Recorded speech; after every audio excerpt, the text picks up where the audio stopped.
All right. Shalom Israel, Shalom, Shalom. This is Brother Wariala, and this is my channel, Rise of Israel. First and foremost, before anything, I would like to give all honor and glory to the Most High God, Yahweh. And I do so by in the name of His only begotten Son, Yahweh Shai, the Heavenly Father, whose name is Yahweh, who the world will call God, and His only begotten Son, who the world will call Jesus Christ, whose name is Yahweh Shai, right? And obviously you can tell by the video, this is a relatively quick video on, voting.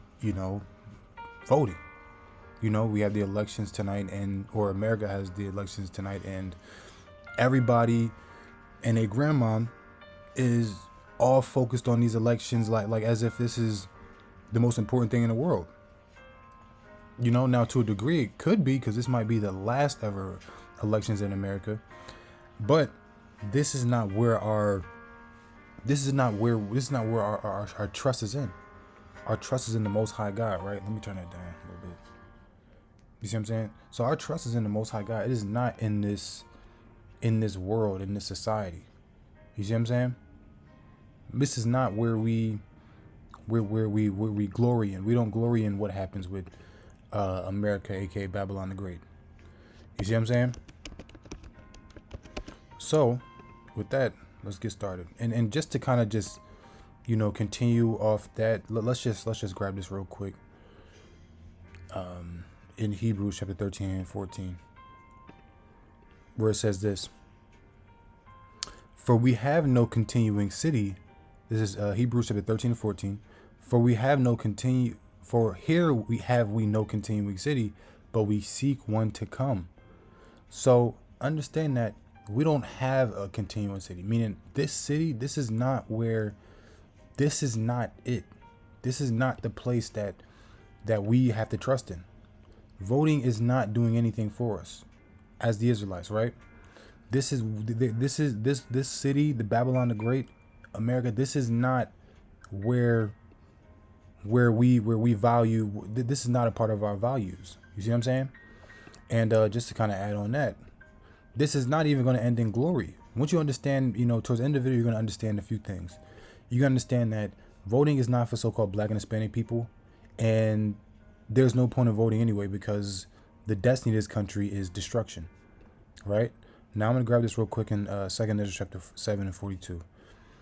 And it says this: He answered me and said, "This present life is not the end where much glory doth abide."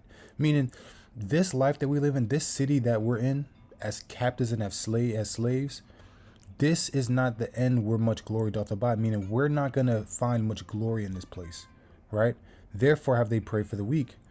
But the day of doom shall be the end of this world, of the end of this time, and the beginning of immortality for to come.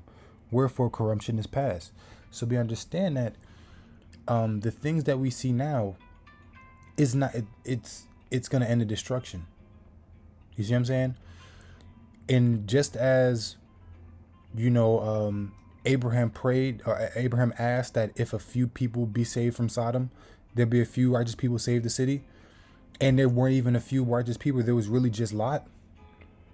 It's the same thing here. That's why it speaks on therefore have they pray for the weak, because there's really not a lot of righteous people in this land, except for the Israelites that are keeping the Most High's commandments. And those are going to be the only ones that get saved from this, from these said perils in Babylon the Great, right? But just to grab another precept, so you've seen that the end of this world is not for us, and the end of this present time isn't for us. And you see that we don't have a continuing city, meaning our city is destroyed. Jerusalem is laid waste and is filled and inhabited by the Gentiles until the time of the Gentiles be fulfilled. Why are we continuing to want to pursue a society that doesn't care about us, right? This is Baruch chapter 8 and verse 3 in this 3 and verse 8, Salakia. And it says this: "Behold, we are yet this day in our captivity where thou hast scattered us," right? "For a reproach and a curse, and to be subject to payments." We got to pay taxes. We got to pay for water that's not even, like water should be free. We got to pay for water. We're in a cursed place, right? "According to all the iniquities of our fathers, which departed from the Lord our God." Hear, Israel, the commandments of life. Give ear to understanding wisdom. How happeneth it, Israel, that thou art in thine enemy's land, that thou art waxen old in a strange country, that thou art defiled with the dead? So the Lord is asking, how is it that we have gotten to this place where we're subject to payments, where we're in a strange land, where we're defiled every day with the dead? Right? What does it say in verse 11? Thou art counted with them that go down into the grave. Meaning we're even being accounted as people, as dead people. Right? So we understand, but how did this all happen? As you go down, it tells you because we forsook wisdom and we stopped following the ways of the Most High God. So as we're looking at this whole, as we continue and as the voting process goes on, understand these things, that this is not our end, and we don't benefit from being here. We're on punishment. We are literally going through a literal punishment for the things that we did against the Most High God. Well, let's keep reading. Right, this is a matter of fact, I'm not even gonna go too deep into it. Actually, let's just get started with everything. Right, first things first. Let's go to Deuteronomy chapter 17. Right, because this is why, the chief reason why we shouldn't be voting. Right, although everybody at your job tells you to vote, everybody around you tells you should go vote, do this, do that, elect a president today so they can take care of black people. No. Deuteronomy 17:17, it says, in verse 15, it says, Slakia, thou shalt in any wise set him king over thee, whom the Lord thy God shall choose. Right? One from among thy brethren shalt thou set king over thee. Thou mayest not set a stranger over thee, which is not thy brother. Meaning you can't even vote for anybody that's not of your own nation. You can't vote. So really, of course people, it's still up in the air if Kamala Harris is actually an Israelite or not. But still, we don't have queens in Israel. We have kings in Israel. So we have men.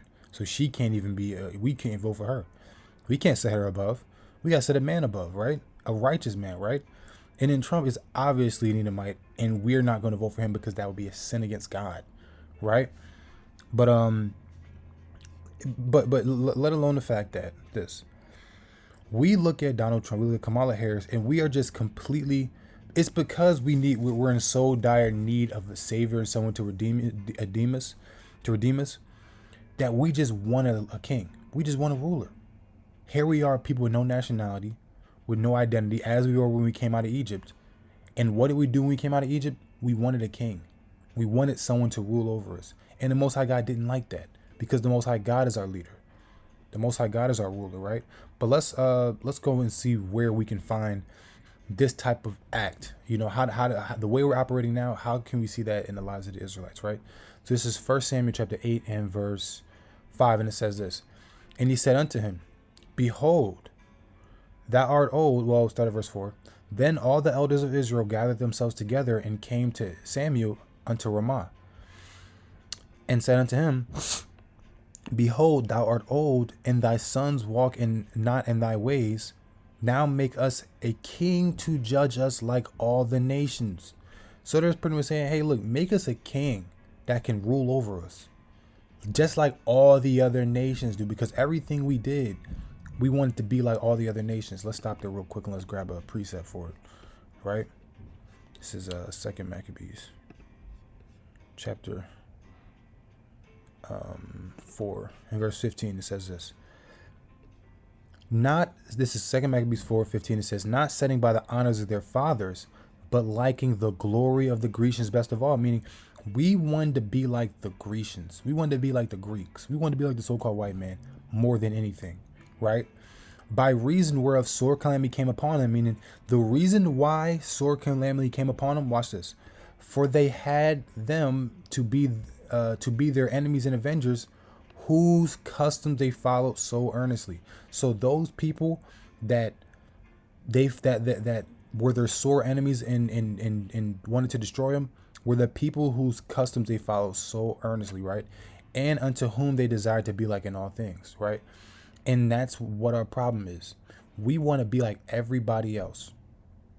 That's what it was. We wanted to be just like everybody else. We wanted to follow the ways of the heathen. We didn't want to follow the ways of the Most High. And that's why we're in the position that we're in, right? Because we had wicked men, and not to Salakia. We have wicked men that want stuff like that want us to not follow the ways of our fathers, but to follow the ways of the heathen, right? This is First Maccabees 1:11. It says, "In those days went there out Israel wicked men, who persuaded many, saying, Let us go and make a covenant with the heathen that are round about us. For since we departed from them, we had much sorrow." Because our people want to be just like the heathen. We want to be like the other nations. We want to follow their gods. We want to worship their kings. We want to vote for them, right? Let's keep going. Okay. And the Lord said unto Samuel, hearken unto the voice of the people and unto... hold on. Okay, no, verse 6. But the thing displeased Samuel when they said, Give us a king to judge us. And Samuel prayed unto the Lord. And the Lord said unto Samuel, hearken unto the voice of the people in all that they say unto thee. For they have not rejected thee, but they have rejected me, that I should not reign over them. So understand this. Us wanting to make a king over us on our own, by our own decision, that's literally us going against the Most High God, because we reject God by that, because we don't make God our head. We make the king our head, right? Let's keep reading. According to all the works which they have done since the day I brought them out of Egypt, even unto this day, wherein they have forsaken me and served other gods, so do they also unto me. Right? Now therefore hearken unto them, howbeit, yet protest solemnly unto them, and shew them the manner of the king that shall reign over them. Right? And then if you keep reading, it goes into how this is talking about Saul, how they try to put a king over him, and it was Saul, and if I'm not mistaken, and he would be a terrible king, terrible ruler for him. So here we are as a people trying to set somebody over us, and that's not our job, and it ends up biting us in our back, right? So let's keep going, right? Because we don't trust that the Most High God is the one that sets up a king over us. The Most High God is our real chief ruler. He's the one that we should follow, right? Let's go to Proverbs chapter 21 real quick. And verse 1, it says, The king's heart is in the hand of the Lord, as the rivers of water, he turneth it whithersoever he will. So just like he did with all of our rulers, just like he did with Pharaoh, where he hardened his heart, the Most High God made his heart harden, right? The Most High God made it so he would go against God, so that the Most High God could be glorified. So when we were oppressing Egypt, the Most High God made that happen by the leader by the ruler that he had over.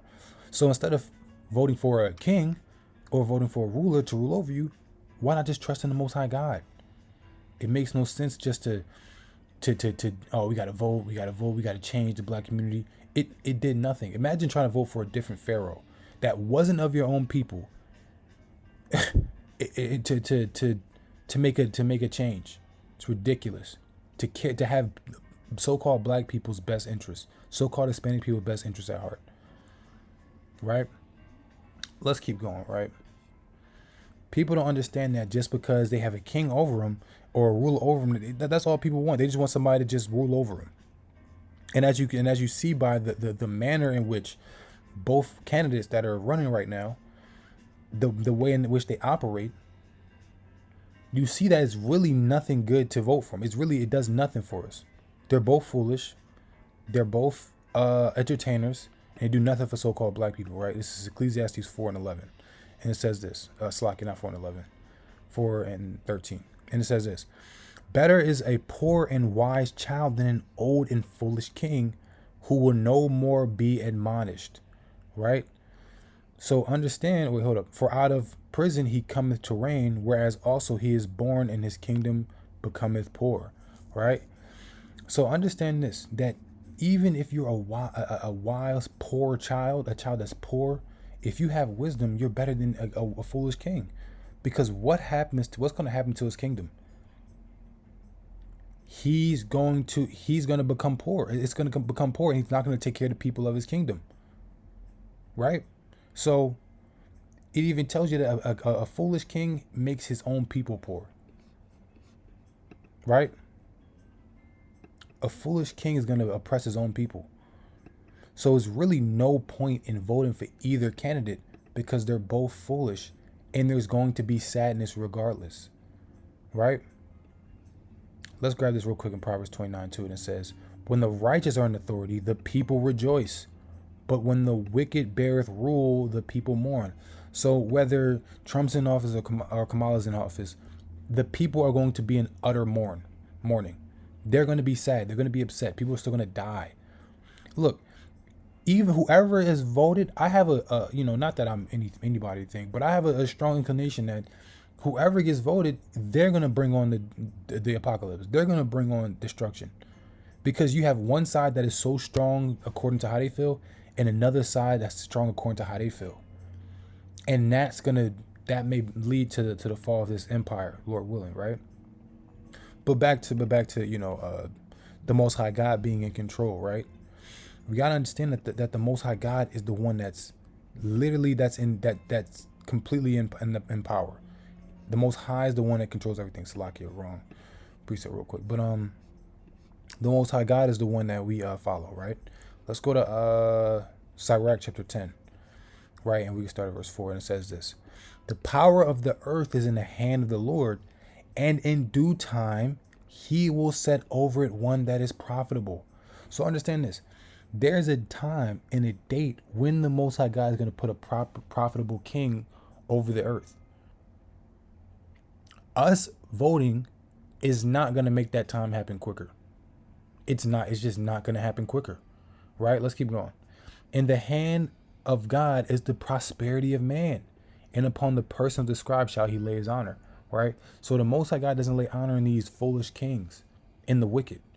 He lays his honor on the scribe, on the man that takes the time out to learn the ways of the Most High God and to understand and to understand the scriptures, right? Now understand what we have to see. Now, when you really do understand, the destruction of all these of these nations, specifically of Babylon the Great, look at how these things are done, right? In Sirach 10:8, it says, "Because of unrighteous dealings, injuries, and riches gotten by deceit, the kingdom is translated from one people to another." And that's exactly how Babylon the Great operates. Of course, they propose everything like it's a democracy and you have the choice to do this, this, and that. But really, everything is due to unrighteous dealings. How so? Because you see, when the election comes, you see people operating in which, oh, now I'm following this. I was just a Republican, now I'm a Democrat.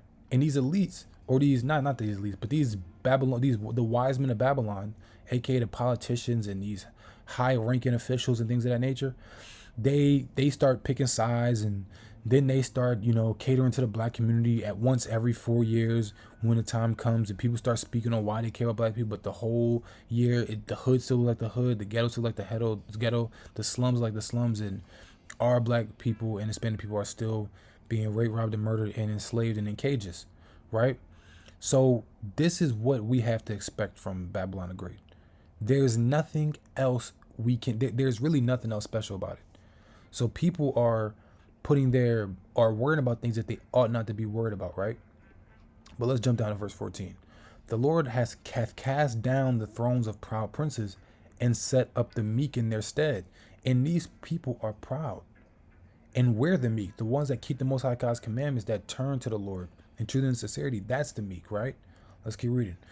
"The Lord plucked up the roots of the proud nations and planted the lowly in their place. The Lord overthrew the countries of the heathen and destroyed them to the foundations of the earth." Right? "Pride was not made for men, nor furious anger for them that are born of women." And this is really, through the Spirit speaking on a judgment towards Babylon, because Babylon is proud, and Babylon is focused on things that only profit the Gentiles and not the children of Israel, right? So we see that the wickedness that comes from following Babylon, we understand that Babylon isn't good for us, right?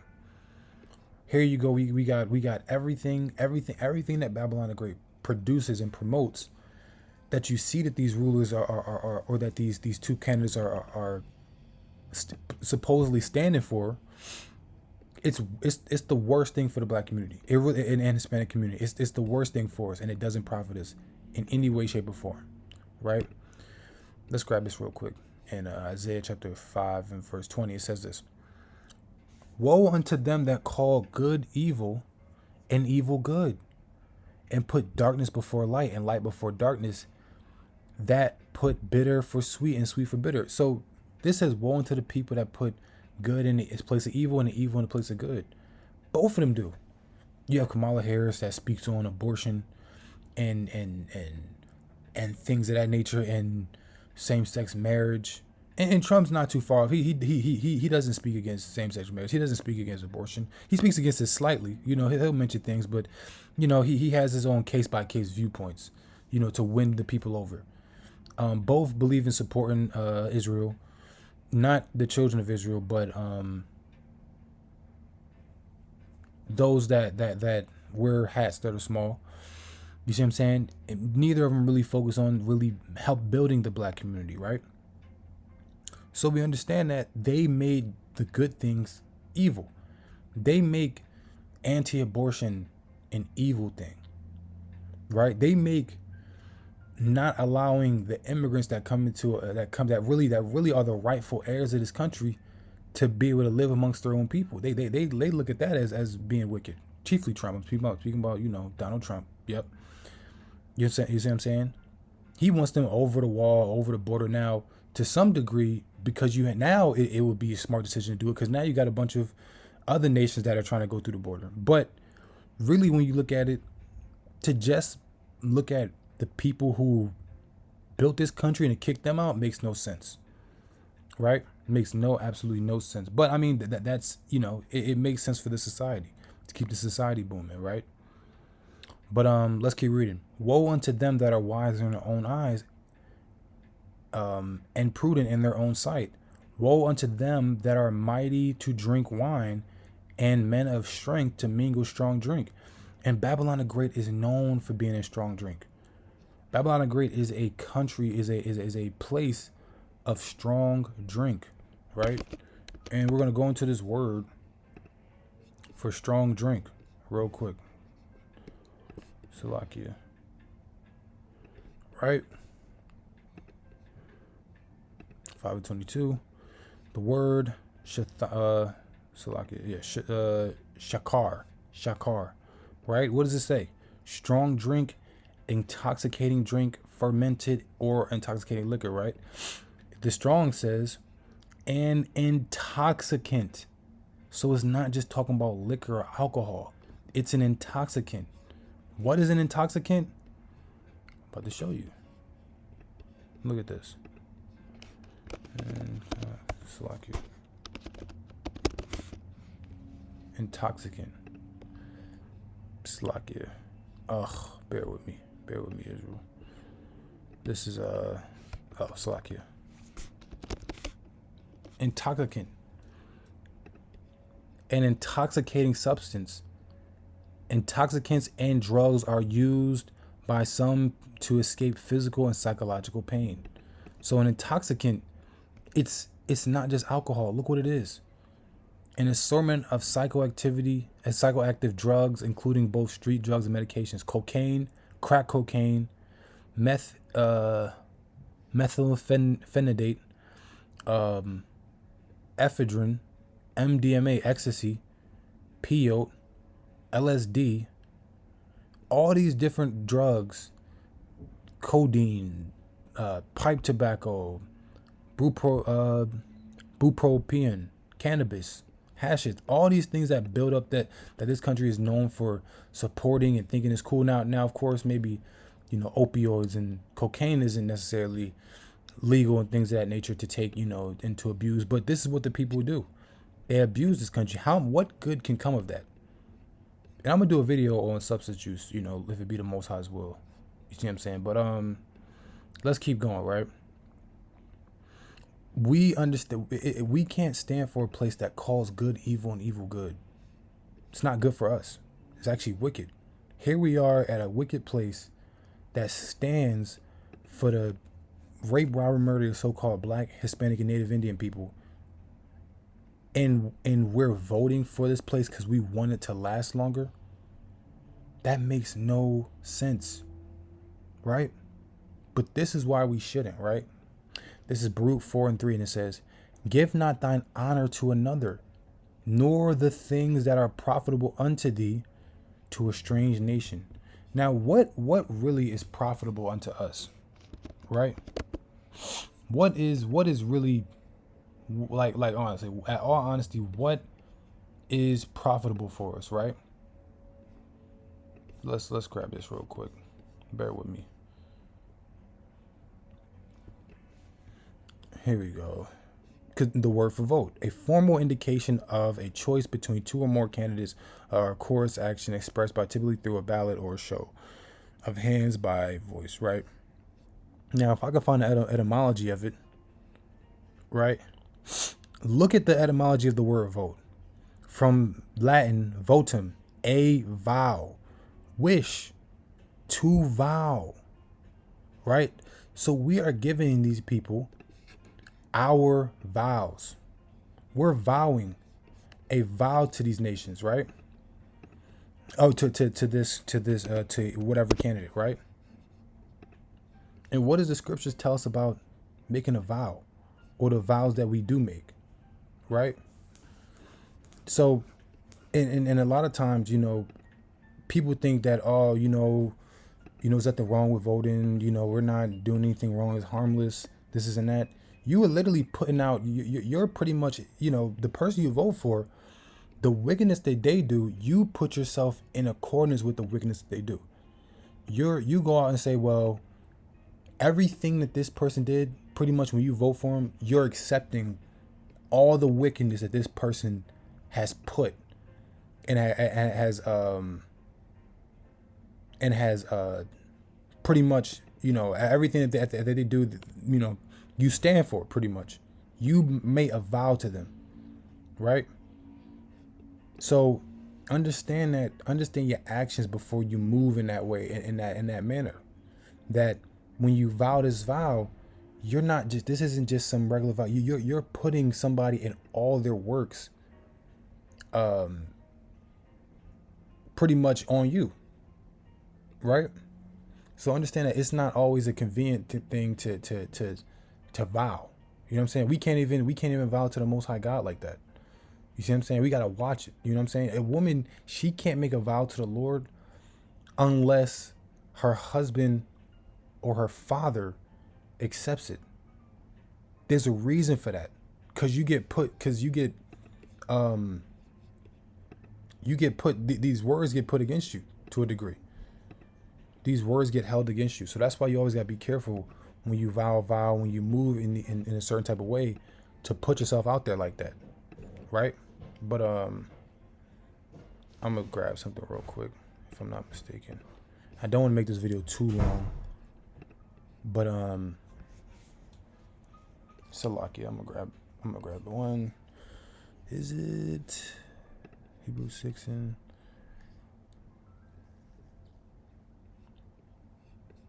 right? Now let me go back to the definition. Here we go. First, let me grab the definition of vow real quick. Vow, a set of promises committing one to a prescribed role, calling, or course of action, typically to a marriage or a monastic career. The vows of celibacy, solemnly promise to do a specific thing. I vow that my family would never go hungry.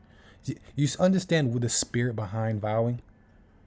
Right, look, dedicate to someone or something, especially a deity. I vowed myself to this enterprise, meaning you vowed yourself to this person. You voted for, you vowed, right? Understand what you're doing when you're voting. I'm not just choosing, I'm not just putting a lot in. This is an actual vow that you're doing, right? You're promised. You make a promise to this person that that this is who you stand for, right? So let's grab this real quick. This is okay, it's Hebrews 6 and verse 15. It says, "And so after he had patiently endured, he obtained the promise. For men verily swear by the greater, and an oath for confirmation is to them an end of all strife. Wherein God, willing more abundantly to shew unto the heirs of promise the immutability of his own counsel, confirmed it by the oath, that by two immutable things in which it is impossible for God to lie, he might have a strong consolation, who have fled by refuge to lay hold upon the hope set before us." Right? So we understand that when men vow, this vow is like, it's a confirmation. This vow is what, this is it. This is what ends arguments. This is what ends wars. This is what makes agreements. When you make a solemn promise, you are going with and standing with the decision of that vow that you made. When a woman or a man makes a vow to the Most High, they make a vow, I vow not to ever drink alcohol again. They can't not drink anymore. They are now putting their bodies and their minds subject unto this vow. What do you think a Nazarite vow is about? You have to operate in a way to where you have to be careful that you don't slip up and make any mistakes or drink any wine accidentally. Eat any or consume anything that may play a role in it, and you do it for the sake of a benefit. You do it so that the Most High God can bless you. Samson had a vow. That's why he was so strong. And even when he cut off all his hair, he still has some strength remaining in him. But then he ended up dying. But a vow goes a long way. And when you decide to go up and vote and make a vow to these nations, you're making a promise to this entity, to this individual, that you're going to stand with them. And you put your body and your mind subject to their ways, right? So let's keep going. So we can go back real quick, and I'm not going to continue much longer. I'm probably gonna cut it a little short, if it be the Most High's will. But like I said, like the scripture said, "Give not thy honor to another, nor the things that are profitable unto thee to a strange nation." What's profitable to you? Your mind and your body. And you make these vows to these other nations, to this strange nation, right? Let's jump down. "You were sold to the nations, not for your destruction, but because you moved God to wrath. You were delivered unto the enemies." So these things, so the reason why we're voting to help us in the situation we're in. But the reason why we're in the situation we're in is because of things like voting. And it may not have been, I'm going to make a ballot, or I'm going to vote for this person. It may not be how things are done now, but you voted for the other nations. When we chose not to follow our God and chose to follow the way, like, you know how wicked it is to vote for somebody of another nation? Their ways and their gods and their ideologies is you're subjecting yourself under it. That is extremely wicked. You're subjecting yourself under the ways and the governing of this people group, of this man that's of another nation. That is absolutely wicked. And that's why we're in the position that we're in now. So you see why the Most High God tells you can't vote for these other nations, right? Or the philosophy of these other nations, right? And for real, I really wouldn't even care if it was a brother or sister up there, if it was a brother running for president, unless he's in the law, if he's keeping the laws, statutes, and commandments, and it's truly ordained by the Most High God, this person being in rulership. There's really no purpose of voting for him, because man is corrupt, and our people, we're traumatized in this land. So we're not right, and we need the Most High God to come and deliver us. That's why we need a good judge to rule over us, who the world will call Christ. All right, this is another prime example of why we shouldn't vote for either candidate specifically. This is talking about Kamala Harris, right? So it says this is Exodus 21:20. It says, and if a man smite his servant or his maid with a rod, and he die under him, he shall surely be punished. Notwithstanding, if he continue a day or two, he shall not be punished, for he is his money, right? If men strive and hurt a woman with child, so that her fruit depart from her, and yet no mischief follow, he shall be surely punished. according as the woman's husband will lay upon him, and he shall pay as the judges determine. So a man that accidentally kills a woman's baby, he has to be punished for that, according to what the father of this woman wants him to be punished, right? He has to be punished for this, and he has to pay a certain fee for what he did, right?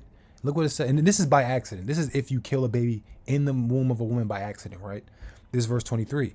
And if any mischief follow, meaning if this was predetermined, if he meant to kill this baby, if you kill a baby in a womb and you mean to do it, then thou shalt give life for life. And that's just what it is. That's just what it is. You see what I'm saying? Now you got brothers and sisters in this truth that might have had abortions, and you got to repent. You know what I'm saying? But really, man, it's all according to the will of the Most High, man. And for doing that, man, is a judgment for that. You see what I'm saying? But and that's the problem with with voting for any of these rulers, because they're for these things. They're for abortion and all these wicked belief systems, and just it's just outright off. What are you doing? That's off. And they made it so normal so that the average goofball Jake can just go off and just abort a child like it's nothing, like it's not murder. Lord of Christ. But let's keep going, man. And that's why we trust the Most High God, man. That's why it's important for us to keep the commandments of the Most High, to walk in all his ways, so that we can not be under these judgments, so our household can be saved. Right?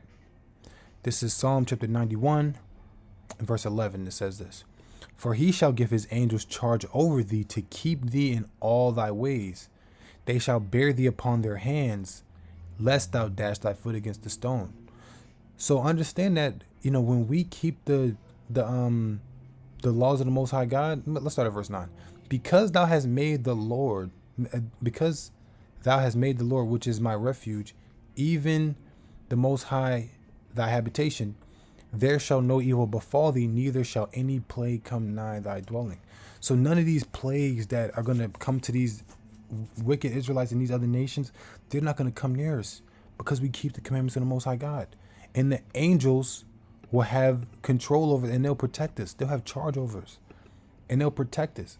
So why would I need to vote if the Most High God got me? If the Most High God is going to protect me via his angels, right? This is Psalm 34:7. It says, And the angel of the Lord encampeth around about them that fear him, and delivereth them.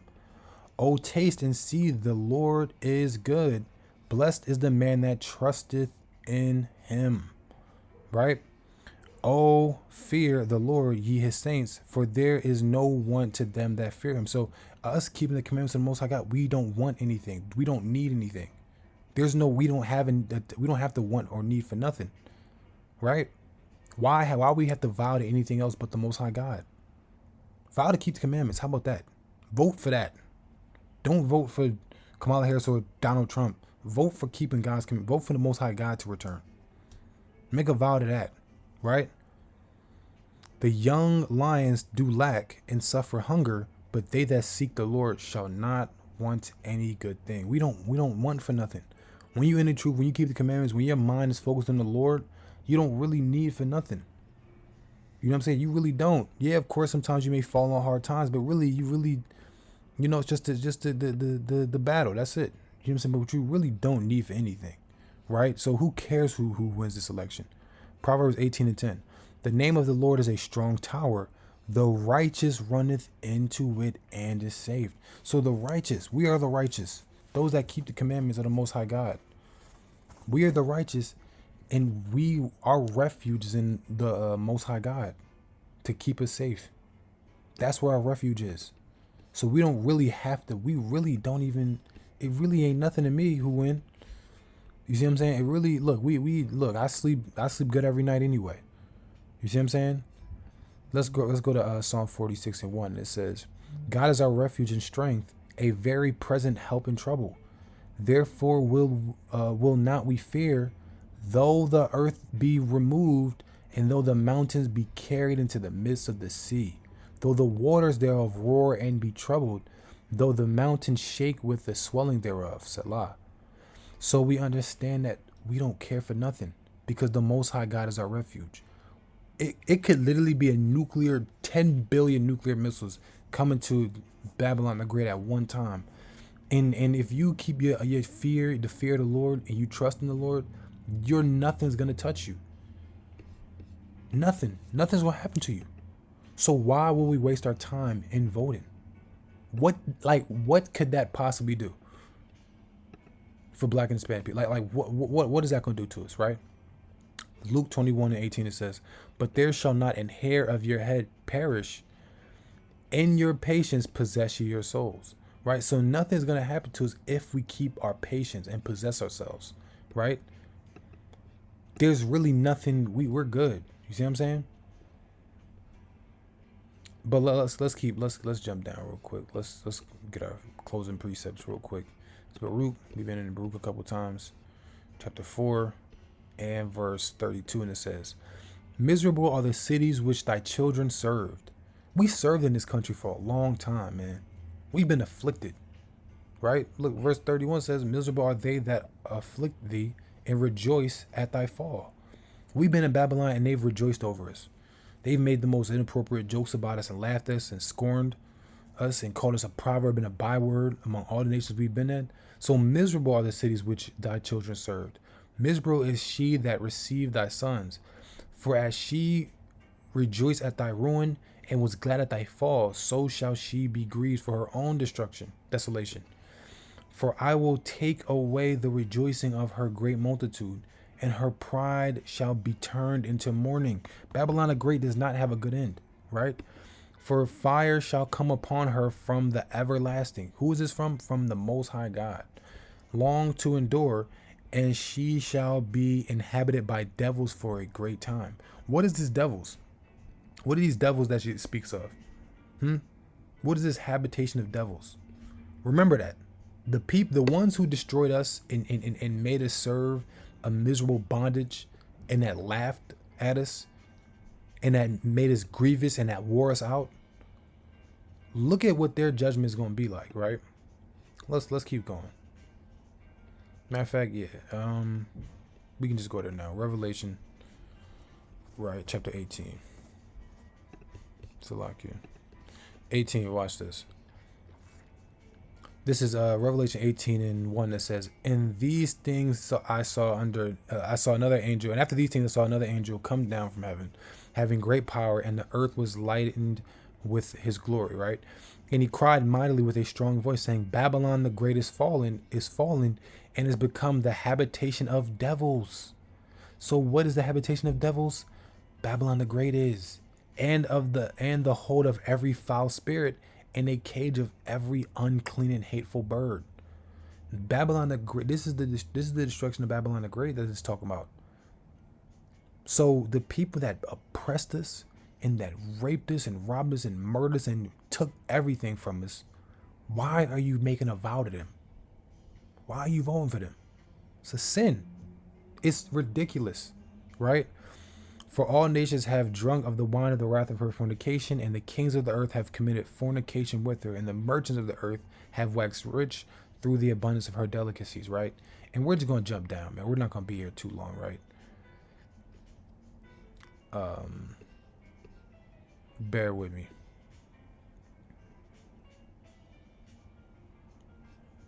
Salakia, blood of the prophets.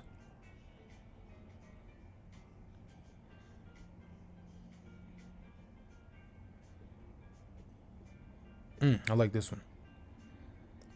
This is Revelation 18:20 says, "Rejoice over her, thou heaven, and ye holy apostles and prophets, for God hath avenged you on her." This is crazy because this goes to show the Most High God avenged who on Babylon the Great? The apostles, the holy apostles and the prophets. Who could that be? That has to be the Israelites in the land right now, and in Babylon the Great right now, because we're the only ones speaking against Babylon the Great in the way in which we are. We're the only one that's prophesying and that's excited for the downfall of Babylon the Great. Understand, this right here tells you who the Israelites are. This is the place. This tells you who they are, because it tells you. It says, "Rejoice over her, thou heaven, and ye holy apostles and prophets, for God hath avenged you on her." So the Most High God hath avenged them, right? Let's grab this real quick in Jeremiah. Jeremiah chapter 28 and verse 8, and it says this: "The prophets that have been before me and before thee of old prophesied both against many countries and against great kingdoms of war and of evil and of pestilence." Right? The prophet that prophesieth of peace, when the word of the prophet shall come to pass, then shall the prophet be known that the Lord hath truly sent him. So the only way so look, when someone prophesies of peace and then it happens, that's when you believe in them, when you believe what they're saying. But the real prophets prophesied of destruction to the place that to wicked kingdoms and wicked countries, right? They prophesied of these things, right? So understand that this is what we have to look forward to, right? So let's grab this real quick. "And a mighty angel took a stone that like a great millstone and cast it into the sea." This is Revelation 18 and 21. "Saying, Thus with violence shall the great city Babylon be thrown down, and it shall be found no more at all." So Babylon's going to get thrown like you took a large stone and threw it into the water. It's going to make a big splash, and before you know it, the ripples in the water are going to calm.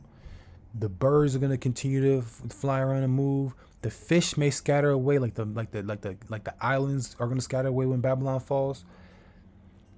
But after a while, it's going to be nothing. And Babylon's going to be utterly destroyed, and it's going to be a distant memory, and people are going to forget about it. Last final precept. This is Numbers 35 and 33. And it says this: "So ye shall not pollute the land wherein ye are, for blood it defileth the land." So don't pollute the land where you're in, because blood defileth the land. And the land cannot be cleansed. You can't clean the land of the blood that is shed therein, but by the blood of him that shed it. So understand this one principle. Don't vote for land that is destined for destruction, man. Don't vote for land that has to be destroyed according to the principles of God, according to God's morality. You don't do God like that, man. That is according to the laws of the Most High God. You cannot clean a land of the blood that is shed therein. You can't clean land of the blood by killing the people, but you must kill it by the person who kills the people, right? That's the only way to clean a land, right? Let's grab this real quick. Isaiah 14:21. It says, "Prepare slaughter for his children for the iniquity of their fathers, that they do not rise, nor possess the land, nor fill the face of the world with cities." So what does that mean? It means those wicked people that raped, robbed, and murdered our people and killed us to the millions. That doesn't go unheard. That doesn't go unmissed. That doesn't go just untalked about in the eyes of the Most High God. That has to be answered for. That has to, like God has to judge them for that. And how are they going to judge them? Not by killing them, but by killing their descendants, because their blood is still moving on through their descendants, and chiefly them, really, because they are their descendants, right? They are coming back as them, right? So I just knock out one last precept, man.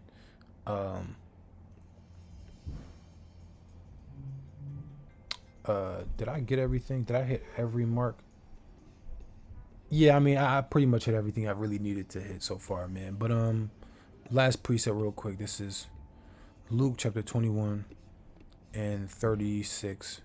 And it says, I will start 34. "And take heed to yourselves, lest at any time your hearts be overcharged with surfeiting and drunkenness and the cares of this life, so that that day cometh upon you unaware." So understand, keep your mind sharp, because that day may come upon you when you least expect it. "For as a snare shall it come on all them that dwell on the face of the whole earth." It's going to come quick. So keep your mind sharp, man. Keep your mind in these scriptures, right? It may be difficult because the spiritual demon Satan is working hard to overthrow you, but keep your mind sharp. It says this, verse 36, "Watch ye therefore and pray always, that ye may be accounted worthy to escape all the things that shall come to pass, and to stand before the Son of Man." So stand strong in this faith, Israel. Lord willing, this was edifying video through the Spirit. Call Yahweh, Ba'ashim Mashiach Malak Yahushai, Kwam Mashiach Allah Shalom.